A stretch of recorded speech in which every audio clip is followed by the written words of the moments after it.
اب یہ آپ پہلی اور آخری تقریر نہیں ہے، اب یہ تقریروں کا سلسلہ جاری رہے گا. ہم شہر شہر جائیں گے، اپنی کمیونٹی کو ہم آرگنائز کریں گے، کیونکہ ہم نے پاکستان کی جنگ لڑنی ہے. اس وقت پاکستان کی بقا اور سلامتی خطرے میں ہے. پاکستان کے آئین اور قانون کو بوٹ کی نوک پہ لکھا جا رہا ہے.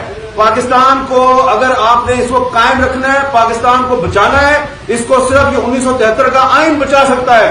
جو لوگ اس آئین کے دشمن ہیں وہ پاکستان کے دشمن ہے، اور ہم نے اس آئین میں جو ہمیں آزادی دی گئی ہے، ہم نے اس آئین میں دی گئی آزادی کی خاطر لڑنا ہے. اگر ہم نے کوئی تھوڑے بہت پچھلے کچھ عرصے میں معاشی مسائل کی وجہ سے کمپرومائز کیے تھے، یا کبھی ملکی مفاد کے نام پہ کبھی کسی کو کہا تم چپ ہو جاؤ، اس کو کہہ دیا تم چپ کر دو، اب ہم نے چپ نہیں رہنا. ٹھیک ہے، اب ہوگی کھلی لڑائی. اور جو ہم پہلے ایبریویشنز استعمال کرتے تھے نا، اصطلاحات استعمال کرتے تھے کہ تاکہ آپ بھی ایکسپوز نہ ہو اور ہم بھی پرابلم میں نہ آئے، اب وہ بھی چاکا ختم، بھائی جان چاکا ختم. اب کھل کے بات ہوگی. آپ اگر باز نہیں آئیں گے، ہم کھل کے آپ کا نام لیں گے. اور میں جناب وزیر اعظم عمران خان صاحب کو بتا دینا چاہتا ہوں کہ اگر ہم سڑکوں پہ نکل آئے تو عمران خان صاحب آپ کہیں کے نہیں رہیں گے. آپ سیاستدان بنیے پاکستان کے میڈیا کی آزادی کی وجہ سے. پاکستان کے میڈیا آزاد تھا تو عمران خان جو ہے وہ سیاستدان بنا.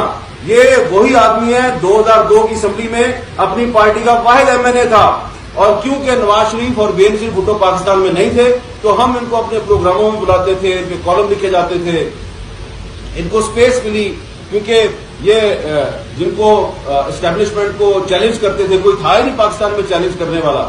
تو اب اگر یہ کہ آپ کسی اپنے جو وہ لوگ، وہ صحابی جنہوں نے آپ کو سیاستدان بنایا اور آپ کے دور میں ان کی آواز دبائی جائے تو آپ کا یہ خیال ہے کہ ہم چپ ہو جائیں گے؟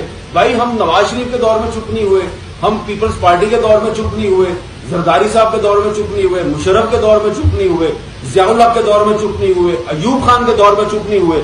آپ کس کھیل کی مولی ہیں؟ آپ کا یہ خیال ہے کہ ہم چپ ہو جائیں گے؟ نہیں، ہم آپ کو بھی ایکسپوز کریں گے. ہم یہ بتائیں گے کہ آپ